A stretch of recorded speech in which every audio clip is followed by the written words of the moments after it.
ஏங்க கொடூரமான சித்திரவதைகளுக்கெல்லாம் அவருடைய தாசர்களை விடுறாரு? ஆன்சர், ஏங்க கட்டி வச்சு எரிக்கிறாங்க? ஏங்க பேதுருவ தலைகளை சிலுவையில் அரைஞ்சாங்க? ஏங்க ஜீப்போட உள்ள வச்சு எரிக்கிறாங்க? ஏங்க பல வருஷமா ரூம்க்குலாம் அடைச்சு போட்டு வெளியே வந்த பார்வை கலர் தெரிய மாட்டேதுங்க? ஏங்க ஏங்க ஏங்க கழுத்தை திரும்பி விட்டுறாங்க? ஏங்க அவருடைய ஆட்களுங்க, அவருக்காக வாழ்றவங்க, அவரே கெதின்னு கிடக்குறாங்க, அவருடைய தாசருங்க. ஏங்க இவ்வளவு கொடிய சித்திரவதைகளுக்கு அவர் விடுறாரு?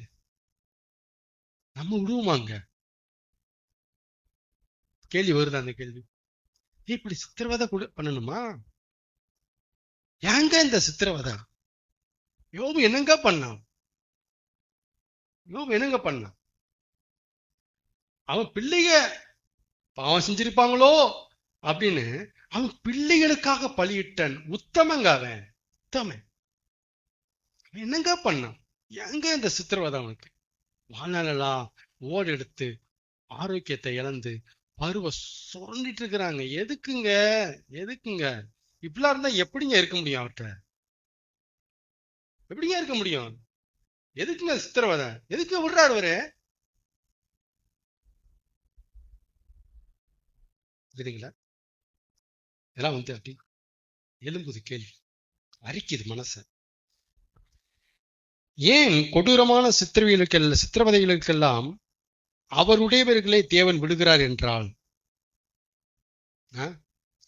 என்கிட்ட வந்தா இப்படிலாம் இருக்கும், என்னை நம்புனா அப்படிதான் இருக்கும், என் கூட்டத்தை இருக்குன்னு நினைச்சா இதெல்லாம் நடக்கும், சகிச்சிட்டு தான் போகணும், ஏன் எதுக்குன்னு கேட்கவே கூடாது. எப்படி வசதி? அப்படிங்கிற ஆணவம் காரணம் அல்ல. இதை முதல்ல அண்டர்லைன் பண்ணி புரிஞ்சுக்குங்க. எப்பா என்கிட்ட வந்தாலே சிஸ்டம் அப்படிதான்ப்பா, என்கிட்ட வந்தாலே அமைப்பு அப்படிதான் இருக்கு, அப்படிதான் வச்சிருக்கிறேன். இங்க வந்தா பாடு இருக்கும், சித்திரவதை இருக்கும், அப்படி விடுவேன், எல்லாமே நடக்கும். என்கிட்ட வந்தா அப்படித்தான், உனக்கு எப்படி வசதியான்னு பாத்துக்கோ. ஏன் உங்கள்கிட்ட வந்தா அப்படி? அதெல்லாம் நீ கேட்கக்கூடாது, ஏன் இஷ்டம், இப்படிதான் இருக்கும். இந்த ஹெட்வெயிட்ல, இந்த மண்டக்கணத்துல, இந்த ஆணவத்துல தேவன் இப்படி செட் பண்ணி வச்சிருக்கல. இது மாதிரி இந்த தாட்டை சரி பண்ணிக்கங்க. அவர்கிட்ட போனா இடுக்குமான வாசலாமே, வழியில இருக்குமாமே, அவர்கிட்ட போனா அப்படித்தானா, என்ன செய்ய போவோம், என்ன செய்ய பறந்து போயானும்ல, அப்படி இல்லை. அந்த காரணம் அல்ல, மாறாக எவ்வளவு சித்திரவதை பண்ணினாலும் என்னுடையவர்கள் என்னை விட்டு கொடுக்க மாட்டாங்க, என்னை விட்டு போகவும் மாட்டாங்க. எவ்வளவு உபத்திரம், எவ்வளவு கஷ்டம், எவ்வளவு நஷ்டம், எவ்வளவு இழப்பு, தன் உயிரே கொடுக்க வேண்டிய நிலைமை வந்தா கூட என்னை விட்டு ஏன் ஜனங்கள் போக மாட்டாங்க, என்னை விட்டு கொடுத்துடவும் மாட்டாங்க. யோபின் மனைவி கர்த்தரை விட்டு போயிட்டா, விட்டும் கொடுத்துட்டா. ஆனா யோபு விட்டும் கொடுக்கல, விட்டும் போகல. கர்த்தரை விட்டு கொடுத்து பேசணும் யோபின் மனைவி.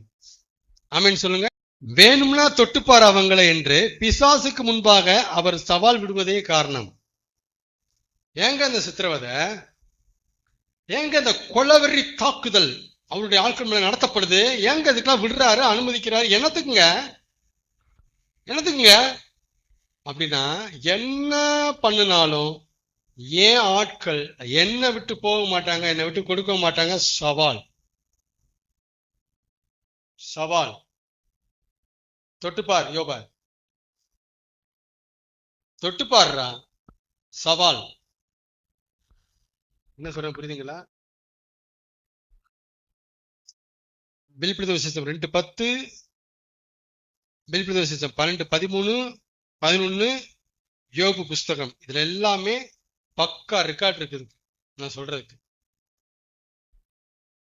தன்னை தொடும்போது மாத்திரமல்ல, தன் பிள்ளைகளை தொடும்போதும் கூட யோபு அவரை விட்டுக் கொடுக்கவும் இல்லை, அவர் விட்டு விலகவும் இல்லை. கவனிக்கணும், தன்னை தொடும்போது மாத்திரம் கர்த்தரை விட்டு போகாம இருந்தாங்க, கர்த்தரை விட்டு கொடுக்க அப்படிலாம் இல்ல. தன் பிள்ளைங்க மேல கை வைக்கும் போது கூட யோபு கர்த்தரை விட்டு போகல, கர்த்தரை விட்டு கொடுக்கவும் இல்லை. முக்கியமான சத்தியம், விட்டு கொடுக்கவே இல்லை. ஆனா இன்னைக்கு குடும்பத்துல ஒரு ஆளுக்கு ஒண்ணு ஹெவியா போய் டெட் ஆயிடுச்சு அப்படின்னா போயிடுறாங்க. இன்னும் இவனை தொடவே இல்லை, அவரு பிள்ளையை தொட்டதுக்கு இவன் போயிடுறான். இவன் தொட்டு இருந்தா செகண்ட் அவுட்டு போயிட்டே இருப்பான். கர்த்தர் வேணா ஒண்ணு வேணப்பா. ஆனா யோபு பிள்ளைகளை பிசாசு தொட்டும் யோபு கர்த்தரை விட்டு போகல. அப்புறம் தான் சொல்றான், தன் தோளுக்காக தோளையும் தன் ஜீவனுக்காக அடுத்த ஜீவனையும் கொடுத்துருவான். அவனத்துள் யோபு வைக்கிற அடுத்த டார்கெட் அவனத்துள். சவால் அங்க வரணும், இந்த சவால் சரியில்லை, அங்க வைக்கணும். அவனை தொட்டா தெரியும், உம்மை விட்டு போயிடுவான் பாரு. தொட்டாச்சு போல போல.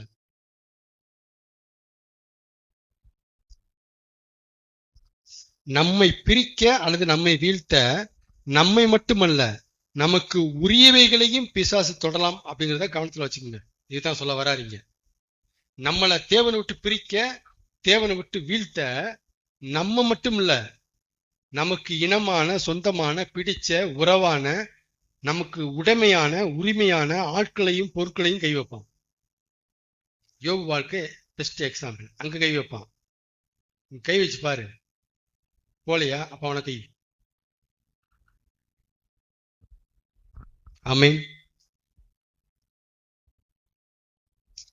அவரை விட்டு என்னை பிரிக்கணும்னா என் மேல கை வைக்காம என் குடும்பத்து மேல கை வைக்கலாம். இதுதான் இங்க சொல்ல வர்றாரு.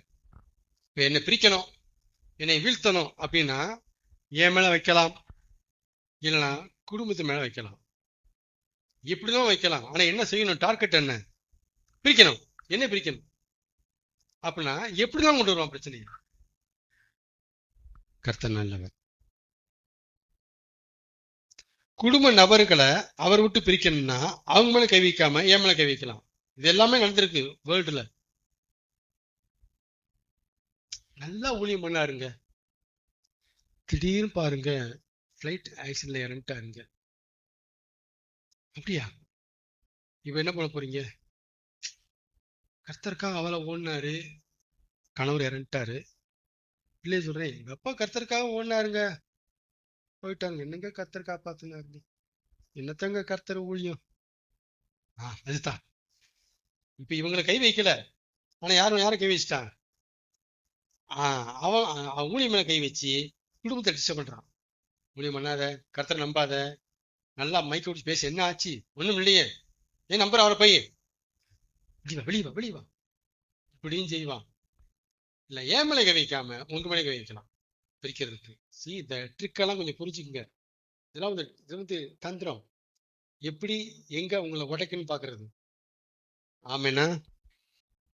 பிசாசுக்கும் தேவனுக்கும் இடையில இப்படி ஒரு சவால் தொன்று தொட்டு ஆதியிலிருந்து நடந்துட்டு இருக்கு, போயிட்டு இருக்கு என்கிறத அறியாமல் என்ன இருக்கு?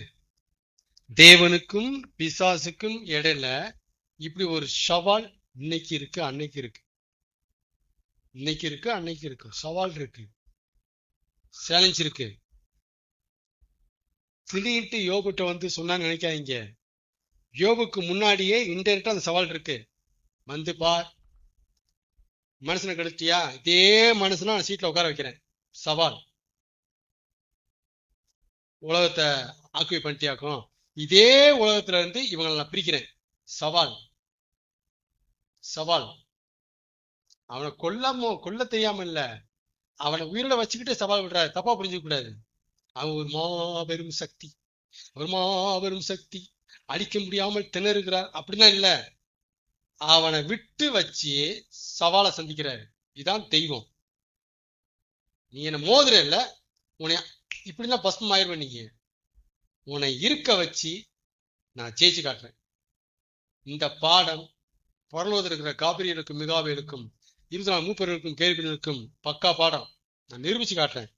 நான் தெய்வம்னா தெய்வம், தெய்வம்னா என்னான்னு உனக்கு காமிக்கிறேன். புரியுதுங்க என்ன சொல்றேன்னு? சவால். இந்த சவால் இருக்கு. நான் தெய்வமாக்கி காட்டுறேன்னு போட்டான் சவால். காட்டுறான்னு வெளியே விட்டுருக்கிறாரு. காட்டு. அதுக்கு மேலே ஒன்று அழிக்க கூடாது, தப்பா போயிருமே. காட்டு. மக்களை வணங்க வச்சு காட்டுறேன். காட்டுறா. என் ஆளை நீ வணங்க வைக்க முடியாதுடா. சவால்.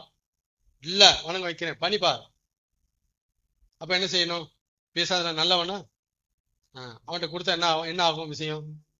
வச்சு செய்யும். செய்ய போக மாட்டாங்க. அதுக்கான பரிசு இப்ப அடிக்கிற அடிக்கு நான் வச்சிருக்க வெகுமதி வேறடா. நீ அடி, அங்க வச்சிருக்க வெகுமதி வர சொல்லு, நான் பாத்துக்கிறேன்டா. என்ன சொல்ற புரியுதுங்களா? அப்ப ஏங்க சித்திரவதை இதுக்கு தாங்க. இப்படி ஒரு சவால் போயிட்டு இருக்குங்க. நான் என்ன சொல்ல வரேன், எனக்கு என்ன ஆதங்கம்னா, இப்படி ஒரு சவால் இருக்குங்கிறதையே கிறிஸ்தவம் புரிஞ்சிக்காம, இப்படி ஒரு போட்டா போட்டி போயிட்டு இருக்குன்னு புரிஞ்சிக்காம, செழிப்பு செழிப்பு அப்படின்னு ஆசீர்வாதத்தை மட்டுமே போக்கஸ் பண்ணி, ப்ராஸ்பர்டிஸ் இதையே பேசி பிசாசின் பேராதரவோட கிறிஸ்தத்துல ஒரு கூட்டம் மக்களை நாசம் பண்ணிட்டு இருக்கு. இதையே விட்டாச்சு. இப்படி ஒரு சேலஞ்சு 2 பேருக்கு போயிட்டு இருக்குடா, என்ன எப்ப வேணாலும் ஒப்பு கொடுப்பாரா, கை வைப்பான்டா. பிளஸிங் பிளஸிங், ஆசீர்வாதம், செழிப்பு செழிப்பு. யாருடைய பேராதரவோட போயிட்டு இருக்கு இந்த விஷயம்? நீ இந்த பக்கம் வரக்கூடாது, இதையே பேசு. பேராதரவோட கிறிஸ்தவம் போயிட்டு இருக்கு, ஒரு கூட்டம், பெரிய கூட்டம் போயிட்டு இருக்கு. பேராதரவு, ஒன்லி ப்ராப்பர்ட்டிஸ். இதை பத்தி நான் பேச மாட்டேன். இதுக்கு காரணம் நாங்க சொல்லவும் மாட்டோம். அவன் குற்றவாளி, அவன் தப்பானானு கருத்தை தூக்கிட்டாரு சொல்லிட்டு போயிட்டே இருப்போம். நாங்க கர்த்தர் நம்மளை ஆசீர்வதிக்க சித்தமா இருக்கிறார். இஸ்ரவேலை ஆசீர்வதிப்பதே கர்த்தருக்கு சித்தம். யோபு பாடத்தை, யோபு புத்தகத்தை, யோபுடைய வாழ்க்கைய தனியா கிள்ளி எடுத்து வச்சிருக்கிறாரு. என்னடா பேசுறீங்க, என்ன பாருங்கடா, டே என்னடா நடந்துருக்கு பாருங்கடா, பாருங்கடா. ஏன்டா ஏன்டா அப்படியே பேசுறீங்க? உன் பக்கம் 2 பக்கம் பேசுங்கடா. ஒரு பக்கம் என்ன பேசிட்டு இருக்கீங்க? இந்த பக்கம் பாருங்கடா. சவால் போயிட்டு இருக்குடா. நான் சவால் வச்சிருக்கேன்டா அவனுக்கு. அதனாலதான் ஆசீர்வாதத்தை மட்டும் போக்கஸ் பண்றவங்க ஆல்ரெடி தேவனை விட்டு பிரிச்சுட்டாங்க. அவங்க ஆசீர்வாதம் தான், ஆசீர்வாதம் தான் அவங்களுக்கு தேவன். தேவன் ஆசீர்வாதம் அல்ல.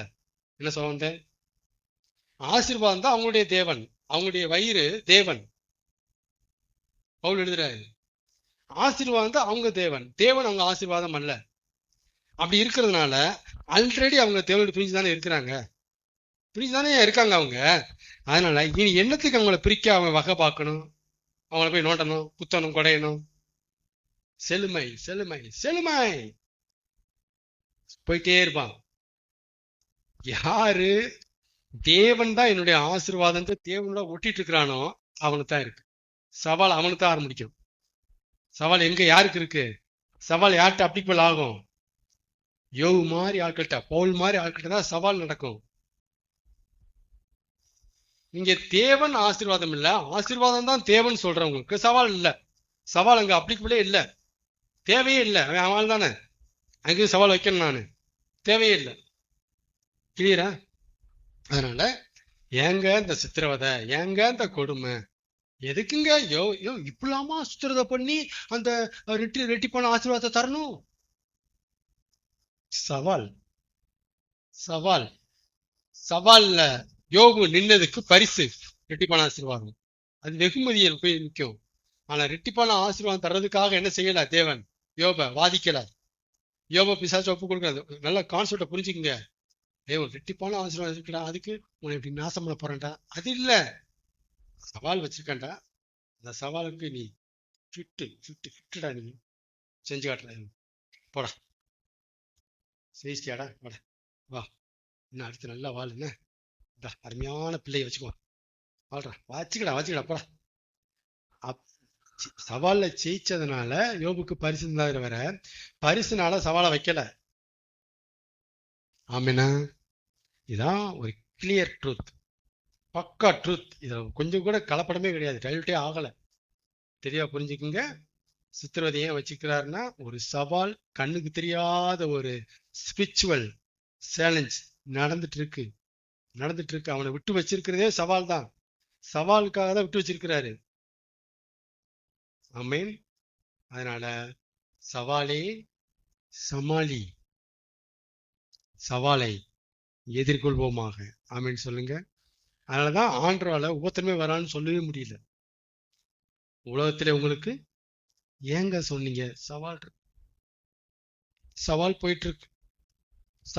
சவால் பந்தயத்துல எப்படிடா இல்லாம இருக்கும்? சவால்ரா அப்படி சொல்ல வர்றாரு. அவரால் சொல்லவே முடியல. அவரால் பிளஸிங் எல்லாம் சொல்லவே மாட்டேங்கிறார். சொல்ல முடியாது அவரால். முடியாது. சவால் இருக்குடா, சவால் போட்டிருக்குடா 2 பேருக்கும். உங்களை வச்சுதான்டா சவாலு. நீங்க பாட்டுக்க புரிஞ்சுக்காம செழிப்பு என்னடா இப்படி புரியா பயலா இருக்கீங்களே.